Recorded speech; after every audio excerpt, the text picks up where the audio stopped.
Hi, I'm Dr. Baldwin, and this is Demo 2B. So we're working in Learning Module 2, and you should have downloaded the PDF for this, printed it, worked the problem, and then watch me solve it. So if you haven't done that, go do it. Stop the recording, and then come back and watch the video. All right, this is Dakotah Company. We're going to prepare some journal entries for transactions. They're lettered A through H. Normally they'd have dates, but just for simplicity, we have letters here. Let's do them one at a time.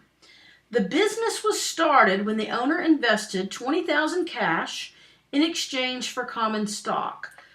Whenever you see cash, you can usually figure that out really easy. That's the first thing to do. So $20,000 cash came into the company. That's an increase in cash. Cash is an asset. It normally has a debit balance. So if we want to increase it, we're going to debit it. So I'm going to go ahead and write that down. So this is transaction A, and we're going to debit cash for $20,000. What are we going to credit? It was an exchange for common stock. So let's credit common stock. You'll see that any accounts that get credited are slightly indented here. You see the indentation there? That's what we're going to do. That shows that this is going to be an account that is credited. Common stock is an equity account. It has a normal balance of a credit, so no big shock here that we're going to credit it. Squeeze my zero in there. Transaction B, we paid $2,000 rent for the office. Let's assume that's rent for the current month. So we've got some rent expense that we need to recognize. But the easy part is, hey, we paid cash. We paid $2,000 for the rent. Presumably that was cash. Decrease cash. Cash is an asset. If we're going to decrease cash, then we need to credit it. So cash is going to be our credit. Now I'm writing cash down first, but I'm not writing it on the first line because it's going to be credited. So I'm indenting it and I'm writing it on the second line. What are we going to debit? We're going to debit rent expense. We're recognizing rent expense for the current month. Expense is an equity account, but it's an equity account that actually decreases retained earnings because it decreases net income. So it's normally going to be debited, and that's what we're doing here. Rent expense.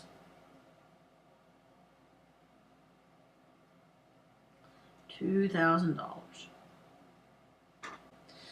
Let's look at C. C, we purchased office equipment.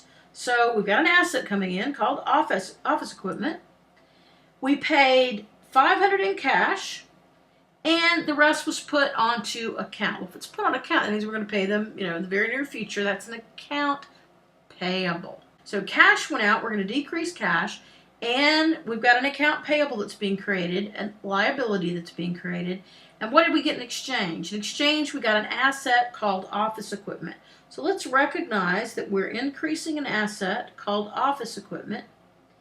That gets a debit. And how much is it for? It's the $7,500 plus $500, so it's $8,000. But we didn't just hand them $8,000, did we? We gave them some cash. So our cash is reduced by $500. But we also gave them basically a promise to pay, accounts payable, which I'm going to abbreviate. It's a very common abbreviation, of $7,500. Notice that our debits and credits have to equal in every journal entry. Let's move on to D. D says we purchased office supplies for $3,000 cash. We're basically exchanging one asset, cash, so cash is going to be decreased, for another asset, office supplies. So we're going to debit office supplies. That's the asset we're increasing.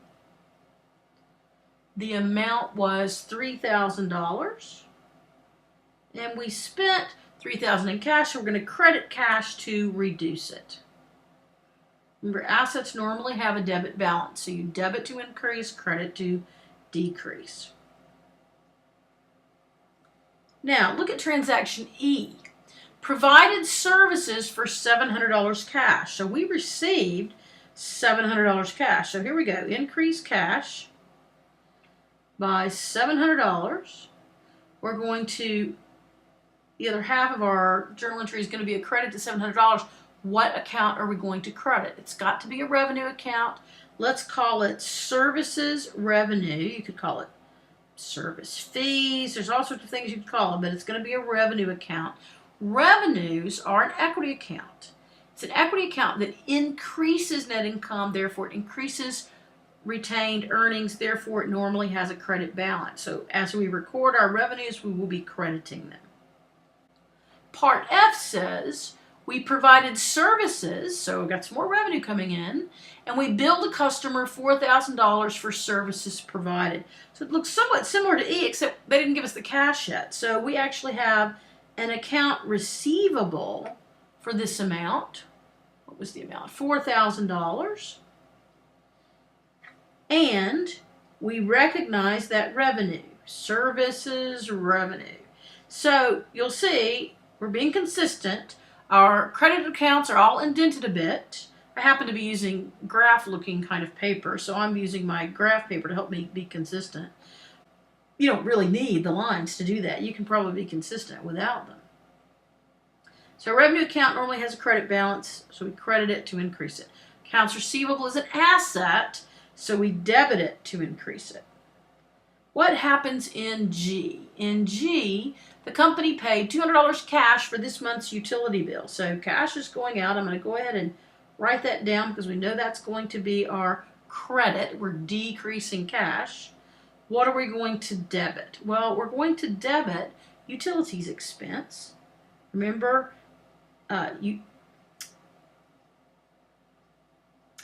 expenses decrease net income.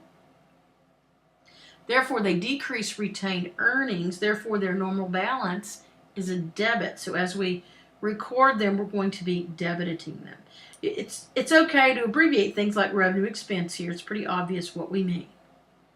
Look at transaction H. Dividends of $1,000 were distributed to the owner. So $1,000 in cash was distributed to the owner. So we're going to credit cash.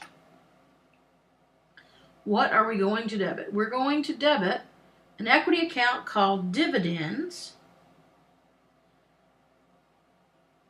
And it's an equity account that decreases retained earnings. It decreases equity in total. So it's going to have a normal balance of a debit, unlike, say, common stock and retained earnings do. Okay? So there you go. Those are some basic journal entries. You need to be able to do basic journal entries without any prompting or any help.